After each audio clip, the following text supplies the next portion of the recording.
Snow had a way of silencing a town, of muffling boots on the platform, and softening even the harshest words that rode the winter air. Yet for 3 nights and 3 days, the silence around her had not been merciful. It had been a verdict. She sat alone on the bench outside the log-built station, a woman of no more than 30, her long white hair flowing like winter itself against the deep blue of her dress. Lace at her cuffs trembled in the wind. Lantern light pooled above her head, painting her in gold, but not one soul dared to step near.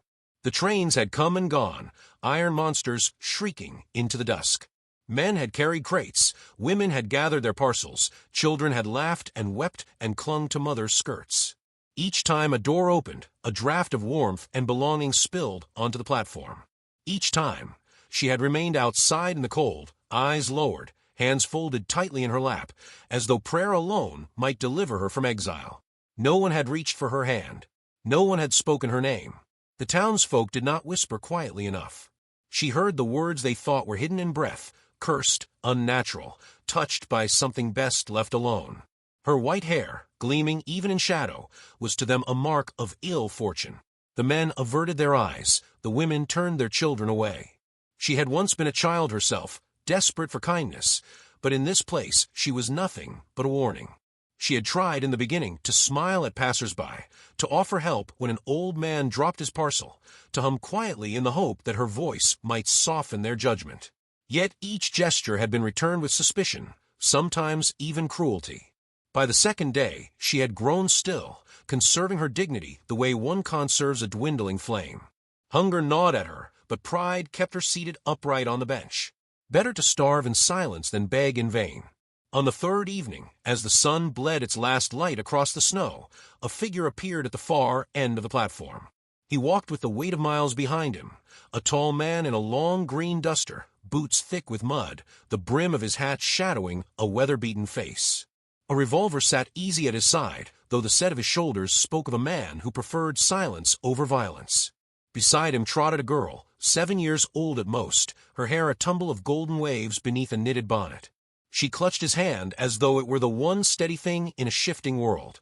The man was Jonah Callahan, though the station folk did not need his name to recognize the breed. Widower, drifter, the sort of cowboy who kept his own counsel. He scanned the depot with eyes sharpened by both loss and caution. He noticed her, how could he not? A lone woman, white hair streaming like a banner in the wind. His gaze lingered, measuring, but then slid away. The West was full of burdens, and he had no wish to pick up another. But his daughter did not look away. Eliza's steps slowed as they drew near the bench. She stared at the woman with open curiosity, with something softer too, something Jonah recognized but could not name.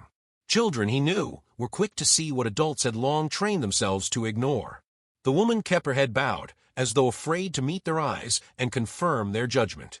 Her hands, pale against the dark fabric of her dress, twisted together in her lap. Jonah felt a stir of unease, pity perhaps or memory, but tightened his grip on his daughter's hand. He could not afford sentiment.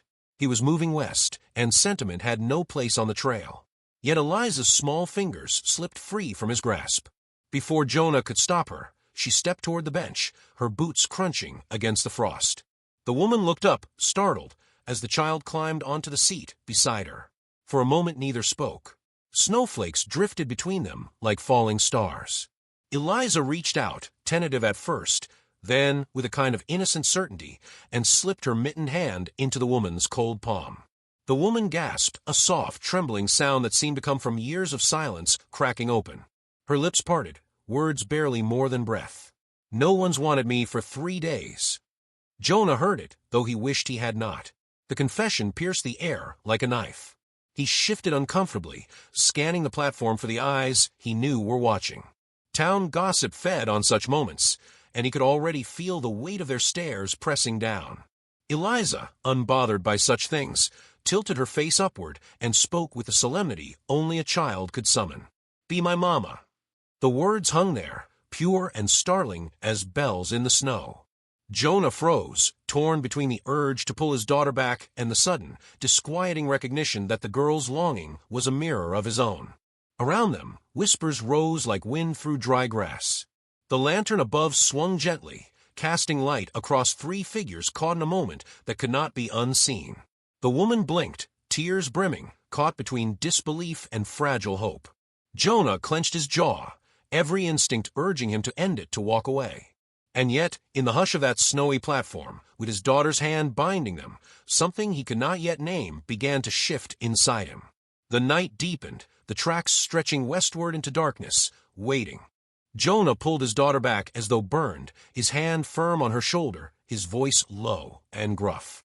"You don't know what you're saying." The words were meant for the child, yet they stung the woman most. She lowered her gaze quickly, ashamed to have heard them, ashamed to have let hope slip into her chest even for a breath. The silence that followed was thick with the judgment of onlookers, every whisper sharp as broken glass. Jonah led Eliza away, but the girl twisted to look back, her eyes fixed on the white-haired stranger, as if unwilling to leave a part of herself behind. That night the station grew still. The lanterns dimmed, snow piled higher against the cabin walls, and yet Jonah could not rest. He sat upright on the hard bench inside, his daughter curled against him, breathing softly in sleep.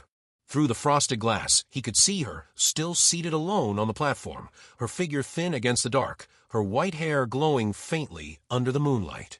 He thought of the hunger she must feel, the cold gnawing at her bones, and he despised himself for caring. The West was no place for weakness. And yet, when he looked down at Eliza's sleeping face, he understood that weakness was not what the child had seen in the woman. She had seen need, and perhaps, though Jonah dared not name it, home. By morning the gossip had spread like prairie fire.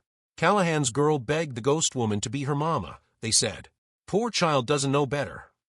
Jonah felt the sting of it in every sideways glance, every half-hidden smirk. Men nudged each other at the saloon doors, women clutched their children a little tighter when he passed. He told himself it did not matter, that his back had long grown accustomed to carrying other people's scorn. But when he caught sight of the woman again, standing in the depot helping a lost child find her frantic mother, he felt something shift. She was unwanted, mocked, cast out, and still she offered kindness where none had been offered to her. Jonah thought of his own nights, the years of raising Eliza alone, her small body curled against the cold where a mother's warmth should have been. He had endured it without complaint, but the memory of her soft voice whispering, "Be my mama," gnawed at him. He began to see the white-haired woman differently, not as burden, but as mirror. Two lives carved by loss, two spirits forced to endure the cruelty of others' judgment. On the third day, the test came. A band of rough cowhands, restless from drink and boredom, cornered her on the platform. Their laughter was coarse, their words cruel. One reached to tug at her sleeve, mocking her ghost's mane. She did not resist, only drew herself stiller, shoulders tight with the habit of survival. Jonah heard Eliza cry out, and before he knew it, his boots were carrying him forward. The cowhands turned when he spoke, his voice sharper than the crack of a rifle. "That's enough." The words rang out across the snow-dusted planks, cutting through the jeers, through the hush of onlookers gathering. Jonah stood with the weight of every mile, every loss behind him, his revolver heavy at his hip, but untouched. He did not need steel to make his point. His presence alone was iron enough. "She's with me." The silence that followed was complete. Gossip froze in half-formed breaths. For the first time in years, the woman was not alone. Not charity, not pity, but claimed, spoken for, lifted from the shadows into the firelight of belonging. The cowhands muttered and slunk back, their laughter hollow now. Jonah stepped closer, his hand outstretched. The woman hesitated, eyes wide with disbelief, her breath trembling like a bird too long caged. It was not until Eliza pressed her small palm into both theirs, binding them together, that she allowed herself to take it. Lantern lights swung in the winter wind, stretching their shadows long across the snow. Around them, the town still stared, but Jonah no longer cared. For in that fragile moment, he felt the weight of his solitude ease, replaced by something harder to bear, and yet far more human: hope. The train's whistle echoed from down the line, a long, mournful cry promising roads, yet untaken. Tracks gleamed under the snow, leading west into the unknown. Jonah tightened his grip, the woman drew in a shuddering breath, and Eliza smiled as though she had stitched a broken world back together with nothing but her voice.